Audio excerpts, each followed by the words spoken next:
परमेश्वर का कोई भी काम अचानक या बगैर प्लानिंग के नहीं हो सकता और वो हमारे किसी भी काम से अचंभित नहीं होते।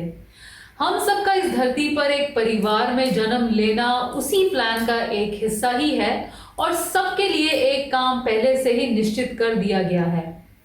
जो अपने लिए उनकी इच्छा को समझ जाता है और उसके अनुसार चलने लगता है, उसके लिए अपने आप ही सब रास्ते खुलने लग जाते हैं। शुरू करते हैं परमेश्वर के वचन से।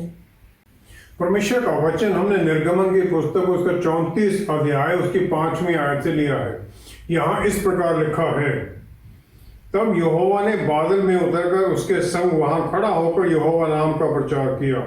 यहोवा उसके सामने होकर यों प्रचार करता हुआ चला, यहोवा यहोवा ईश्वर दयालु और अनुग्रहकारी, कोप करने में धीरजवंत और अति करुणामय और सत्य, हजारों पीढ़ियों तक निरंतर करुणा करने वाला और धर्म और अपराध और पाप का क्षमा करने वाला है। परंतु दोषी को वह किसी प्रकार निर्दोष ना ठहराएगा। वह पितरों के अधर्म का दंड उनके बेटों और पोतों और परपोतों को भी देने वाला है। तब मूसा ने तुरंत पृथ्वी की ओर झुककर दंडवत किया। परमेश्वर के वचन को पढ़े और सुने जाने से आशीष हो। आमीन। मूसा ने परमेश्वर से अपना तेज या जलाल दिखाने की प्रार्थना की। इस जलाल का सही अर्थ क्या है और ये क्या सब में होता है? निर्गमन 33 अध्याय उसकी 18-19 आयत में मूसा ने परमेश्वर से कहा, मुझे अपना तेज दिखा। तो परमेश्वर ने उसे कहा कि मैं तेरे सम्मुख होकर चलते हुए तुझे अपनी सारी भलाई दिखाऊंगा। वो ग्लोरी के बाद दिखाने को बोल रहा है। परमेश्वर उसे अपनी भलाई दिखाना चाहते हैं। मैं तेरे आगे से गुजरूंगा। फिर वो कहते, मैं तुझे चट्टान में रख दूंगा और तुझे अपने हाथ से ढक दूंगा जब मैं तेरे पास से गुजरूंगा। और जब मैं आगे चला जाऊं तो मैं अपना हाथ हटाऊंगा तो मेरी पीठ देख सकता है, लेकिन तू मेरा मुंह नहीं देख सकता है। निर्गमन 34 में फिर 6-7 में परमेश्वर उसके सामने से आगे निकलते हैं, जो भी हमने पढ़ा भी था। और फिर वो कहते हैं, द लॉर्ड गॉड, यहोवा यहोवा, ईश्वर दयालु, और जो उनके गुण हैं वो आगे कह देते हैं कि वो पोतों पर पोतों तक जो उनके पाप हैं वो उनके ऊपर दिखाते रहते हैं। मूसा ने फिर दंडवत किया, उनकी आराधना की। उसने जलाल उनका देखा, उनके गुणों में उन्होंने जाहिर किया जलाल, और वही जलाल हर एक के गुणों में जाहिर होता है। पहले परमेश्वर अपने बारे में बताते हैं और साथ ही अपना नाम बता देते हैं, और बाद में बताते हैं याहवे, यहोवा उनका नाम है, और याहवे एल एलोहिम का शॉर्ट है, सिंगुलर है, एलोहिम प्लूरल है। यहोवा कॉवेनेंट वाचा रखने वाले परमेश्वर हैं, और एल एलोहिम क्रिएटर हैं। वो दोनों वहां पर बता देते हैं, और फिर उनके जो कैरेक्टरिस्टिक्स हैं, उनके ट्रेट्स वो डिक्लेयर करते हैं। किसी का भी नाम उसके चरित्र को या उसके काम को जाहिर करता है, और जो उसके कैरेक्टर के जो गुण हैं उसके, वो उसकी असेंस को, उसका एक्चुअल है क्या, वो उसको जाहिर करते हैं। इब्रानी भाषा का शब्द कबोल और ग्रीक भाषा का शब्द डॉक्सा, जिन्हें के ग्लोरी या जलाल के या तेज में ट्रांसलेशन किया गया है। इसका मतलब है इंट्रिंसिक वर्थ, उसकी जैसे बोलते हैं उसकी औकात क्या है उसके गुण, उसकी ग्लोरी में क्या कुछ उसके अंदर है, और उसकी महिमा या जलाल फिर उसकी जो नेचर है उसको जाहिर करता है। जब परमेश्वर ने उस मिट्टी के ढेर में इंसान बनाने के लिए अपनी सांस फूंक दी, तो उन्होंने अपना जलाल का कुछ हिस्सा आत्मा के द्वारा उसमें डाल दिया, और फिर उसके द्वारा उसे धर्मी जीवन जीने के लिए बल मिल जाता है, आशीष मिल जाती है। जब परमेश्वर ने इंसान को बनाया तो उसे काम दिया गया कि उसे परमेश्वर के बाग का ध्यान रखना, अदन बाग का ध्यान रखना, उसे संभालना है। और फिर उस काम के लिए उन्हें हर चीज के ऊपर अधिकार दे दिया गया। जलाल या जो तेज है वो अंदर उसकी क्या बल डाला गया है, आत्मा में, सोल में, और उसके अंदर क्या ये शक्ति काम करती है, ये हर एक इंसान को परमेश्वर देते हैं जब वो धरती पर आता है, क्योंकि उसे कुछ ना कुछ रोल दिया गया है धरती पर। कोई भी जिसमें सबसे कम क्षमता है, कुछ भी क्षमता नहीं है, या जो इनकेपेबल है, किसी तरह से ये अपना ध्यान नहीं रख सकता है जन्म से ही, या किसी कारण से वो ध्यान नहीं रख सकता है, उसमें भी कुछ जलाल दिया गया है। मेरे एक दोस्त, उनका बेटा था जो डिसेबल्ड था, और वो अपने आप का ध्यान नहीं रख सकता था। वो कुछ ही साल इस दुनिया में रहा, लेकिन जितने लोग उसे मिले उसकी मुस्कुराहट को देखकर इम्प्रेस हो जाते थे। और फिर हम सब ने ये सीखा उससे कि हर परिस्थिति में परमेश्वर का धन्यवाद करो और आनंदित रहो। उसके माता पिता ने हर परिस्थिति में परमेश्वर पर निर्भर होना सीखा, और दूसरों की तरफ दया और प्यार की भावना उनमें ज़्यादा आ गई। ये उस बच्चे का जलाल था, उसका तेज था। मुझे ये समझना पड़ेगा कि परमेश्वर ने मुझे एक काम यहाँ पर सौंपा है उनके राज्य में, और वो पूरा करने के लिए उनको मेरी ज़रूरत है। और जितनी जल्दी मैं इसमें ध्यान देने लग जाता हूँ, मेरा काम क्या है, परमेश्वर की इच्छा मेरे लिए क्या है, उतनी जल्दी जो परमेश्वर की मेरे लिए आशीषें हैं वो उस काम को पूरा करने के लिए और मेरे जीवन के लिए वो आने लग जाती हैं।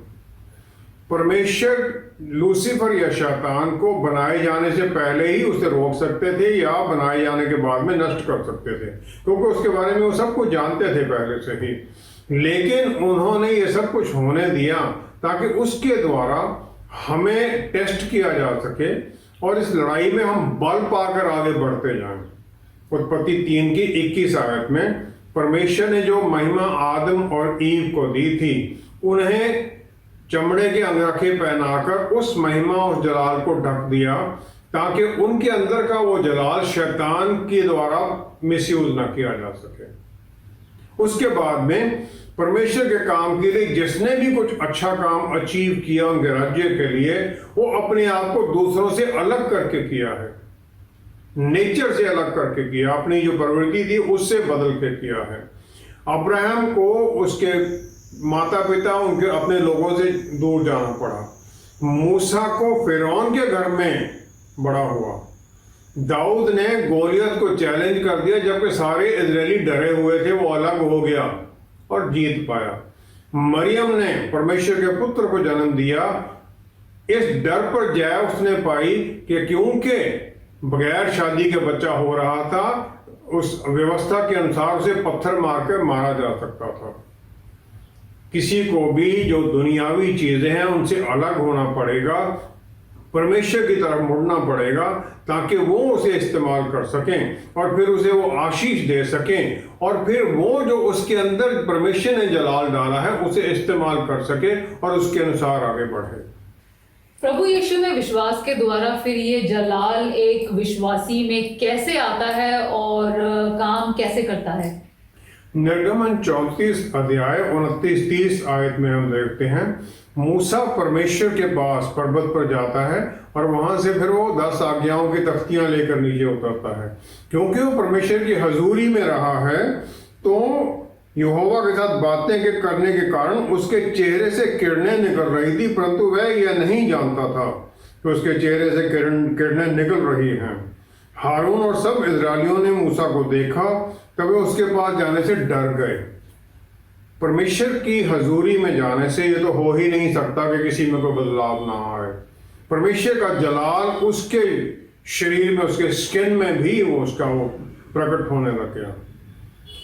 और जो इजरायली लोग थे वो डरने लगे उसको देखकर, क्योंकि परमेश्वर का जलाल उसमें से प्रकट हो रहा था, जो कि कुछ समय बाद खत्म हो गया, क्योंकि वो मूसा के अंदर नहीं था, वो बाहर ही था, बाहर ही था वो। ये जो जलाल है, एक विश्वासी को दोबारा जो मिल जाना, इसकी 3 स्टेज हैं।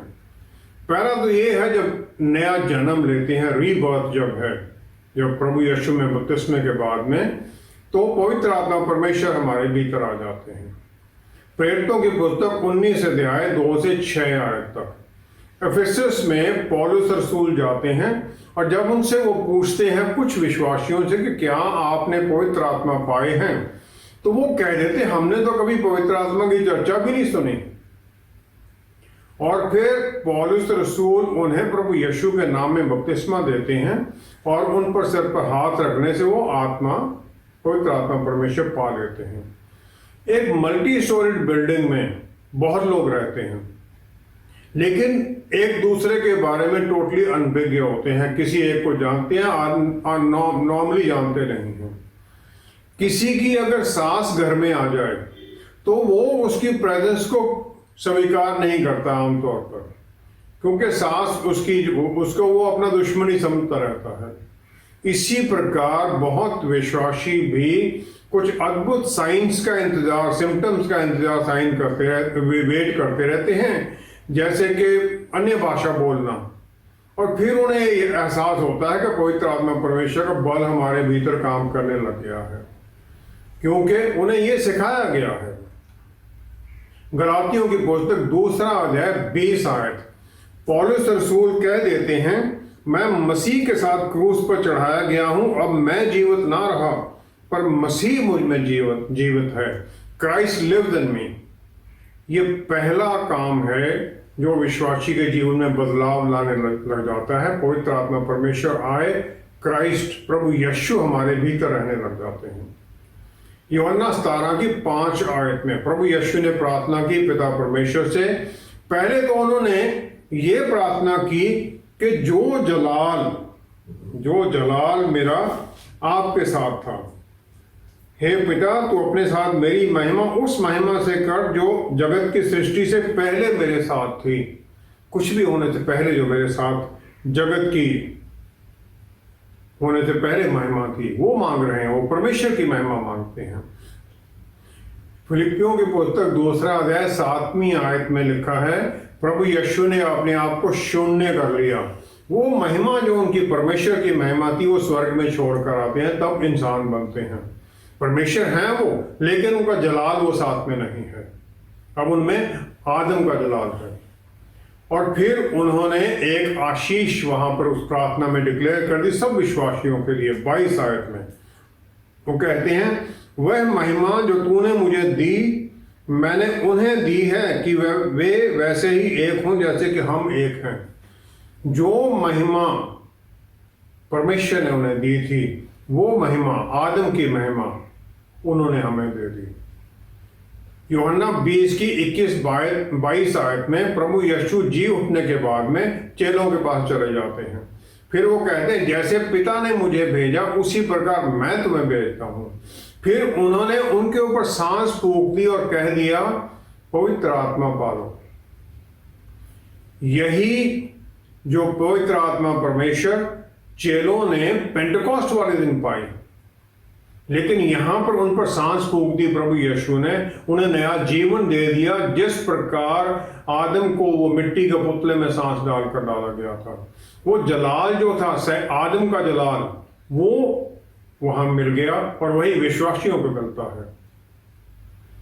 और रोमियो की पुस्तक 13 अध्याय 14वीं आयत में पौलुस रसूल फिर विश्वासियों को कहते हैं प्रभु यीशु को पहन लो और शारीरिक लालसाओं के लिए किसी तरह का कोई ध्यान मत दो। ये उस जलाल के प्रकट होने का दूसरा भाग है। पहन लेना प्रभु यीशु को, और जो फिर वो अंगरखे पहनाए गए थे, वो ढक दी गई थी महिमा, उसका असर खत्म हो जाता है। हम सक्षम हो जाते हैं कि हम उस जलाल को प्रकट कर सकें, उसमें काम कर सकें। लूका 19 की 2 से 9 आयत में जक्कई है, उसका कद छोटा है, और जक्कई प्रभु यीशु को देखने के लिए पेड़ के ऊपर चढ़ जाता है। और फिर प्रभु यीशु उसे नीचे बुला लेते हैं कि चल मैंने आज तेरे घर में रहना है। और उसके प्रभु यीशु की हजूरी में आने का फर्क क्या पड़ता है? वो कह देता है हे प्रभु देख मैं अपनी आधी संपत्ति कंगालों को देता हूं, और यदि किसी का कुछ भी अन्याय करके ले आया हूं तो उसे चौगुना फेर देता हूं। उसके जीवन में यह बदलाव आ जाता है, वो जलाल उसके जीवन में प्रकट होने लग जाता है। मत्ती 28 की 20 आयत में प्रभु यीशु ने सब विश्वासियों से यह वादा किया है कि इस युग के अंत तक मैं तुम्हारे साथ हूं। ये तीसरा स्टेज है। पहले वो हमारे भीतर आते हैं, फिर हम उन्हें पहन लेते हैं, फिर वो हमारे साथ सदा हो जाते हैं, हम उनकी हजूरी में चलने लग जाते हैं, उनकी आज्ञाकारिता में चलने लग जाते हैं और उनका बल हमारे भीतर काम करने लग जाता है। यूहन्ना 14 की 12वीं आयत में प्रभु यीशु ने हमें ये आशीष दे दी, सबको, सब चेलों को उन्होंने ये आशीष दे दी कि जो काम जो मुझ पर विश्वास रखता है वे काम जो मैं करता हूं वे भी करेगा, वरन इससे भी बड़े काम करेगा, क्योंकि मैं पिता के पास जाता हूं। अब ये चेले कैसे ये काम कर सकते हैं? क्योंकि वही जलाल दे दिया गया पवित्र आत्मा परमेश्वर के साथ हम में वो क्षमता आ जाती है। जब हम प्रार्थना करते हैं तो परमेश्वर का पूरा ध्यान विश्वासी के ऊपर केंद्रित हो जाता है, जिस प्रकार की इस ऐसे हो जाता है उनके लिए जिस प्रकार पूरी दुनिया अब रुक गई है। क्योंकि जो एक दूसरे से प्यार करते हैं, जब वो मिलते हैं तो उनका फोकस टोटल एक दूसरे पर हो जाता है, बाहर दूसरी तरफ क्या हो रहा है उनको कोई लेना देना नहीं है। और परमेश्वर, क्योंकि हम जो क्रिएशन में जो उन्होंने बनाया है वो सबसे प्यार करते हैं, इसलिए वो उनका ध्यान पर हमारी प्रार्थना सुनने के लिए लग जाता है। पर क्या हम भी उनसे प्यार करते हैं? क्या हम इस एहसास के साथ जीवित रहते हैं? अगर हम इस एहसास के साथ जी रहे हैं तो फिर वो सब कुछ हमारे जीवन में होने की क्षमता है, वो जलाल हमने प्रकट करने की क्षमता है, ताकि हम उस बल और शक्ति में वो सब काम कर सकें जो प्रभु यीशु ने हमें आशीष दी है। जब हमें इतनी आशीषें मिली हुई हैं तो हमारे जीवन में ये सब काम क्यों नहीं होते और हम परेशानियों से क्यों घिरे रहते हैं? इसका उत्तर राजा दाऊद ने भजन संहिता की पुस्तक की पहली 3 लाइन में ही दे दिया है। भजन संहिता 1 उसकी पहली और दूसरी आयत। एक विश्वासी के 3 गुण होने चाहिए। वो कहते हैं, वह पुरुष जो दुष्टों की युक्ति पर नहीं चलता है वह धन्य है। दुष्टों की युक्ति पर नहीं चलता है, उनके साथ नहीं चलना, उसका चाल चलन उनके साथ मेल नहीं खाता, उसके विचार उनके साथ नहीं मिलते हैं, ना उनकी बातें सुनता है। वो साथ चल रहा है तो उसकी बातें सुन रहा है उनकी। दूसरा वो कहते हैं, ना पापियों के मार्ग में खड़ा होता है। एलिया नबी ने अहाब को अपना परिचय दिया, उसने कहा, मैं यहोवा परमेश्वर की हजूरी में खड़ा होता हूं। साथ हजूरी में खड़ा होना या उनके साथ खड़ा होना उनके गुणों में उनके आज्ञा के अनुसार चलना हो जाता है, उनके कामों को सीखना और उसके अनुसार आगे बढ़ना। तो जो उस प्रकार दुष्टों की संगति में खड़ा हो जाता है उनके रास्ते में, वो उनके साथ चलने लग जाता है, उसका जो मन है वो उन्हीं में आनंद लेने लग जाता है। और फाइनली है, ना ठट्ठा करने वालों की मंडली में बैठता है। पहले चलना था, सीखना था, फिर खड़े हो उनके साथ खड़े रास्ते में खड़े हो जाना था उनकी वेट करने के लिए, फिर उनके साथ बैठ जाना है, उनके साथ ज्वाइन कर लेना है, वो गैंग में शामिल हो जाते हैं। और फिर उसका परमेश्वर के वचन पर मन नहीं रहता है, उधर ही उसका मन लगा रहता है। और जो मोबाइल के ऊपर या इस प्रकार देखते रहते हैं वीडियो, उनका मन उसी में लगने लग जाता है, वचन से उनका मन दूर हो जाता है। उत्पत्ति 13 की 12वीं आयत में अब्राहम का भतीजा लूत इसका बेस्ट एग्जाम्पल है। पहले तो वो धर्मी अब्राहम के साथ आता है और अद्भुत तरीके से आशीषित हो जाता है, दोनों बहुत धनी हो जाते हैं। लूत अब उससे अलग होना चाहता है और फिर वो अलग होकर 13वां अध्याय 12वीं आयत में है, अब्राहम कनान देश में रहा, पर लूत उस तराई के नगरों में रहने लगा और अपना तंबू सदोम के निकट खड़ा किया। सदोम को उसने निकट तंबू लगाया है, अब उसमें अंदर नहीं गया है। और फिर वो उनसे मिलने लग जाता है और शहर में चला जाता है। उत्पत्ति 19 की पहली 2 आयत, जब स्वर्गदूत 2 भेजे जाते हैं परमेश्वर द्वारा सदोम और गमोरा का नष्ट करने के लिए, तो वो जब जाते हैं वहां पर, तो पहली आयत में लूत सदोम के फाटक के पास बैठा था उनको देखकर वह उनसे भेंट करने के लिए उठा और मुंह के बल झुककर दंडवत कर कहा। अब वो फाटकों में चला गया। फाटक में जज थे जो, वो बैठते थे न्याय करने वाले, अब वो न्यायी बन गया है उनके साथ। और क्योंकि अब वो सदोम के अंदर चला गया, उनके साथ मिल गया है, तो सब कुछ नष्ट हो जाता है उसका, और वो सिर्फ अपनी जान बचा सकता है वहां से। और हमारे अंदर फिर विचार आने लग जाते हैं जब हम उनके साथ खड़े होते हैं, चलते हैं, बैठते हैं। पहले विचार आते हैं, फिर हम प्लान करने लग जाते हैं पाप को करने के लिए, और फाइनली हम वो पाप कर देते हैं और गिरावट में चले जाते हैं। ये पहला कारण है कि सोल रिबेलियन में चला जाता है, और फिर जो आत्मा है इंसान को दिया गया उसके अपोजिशन में चला जाता है।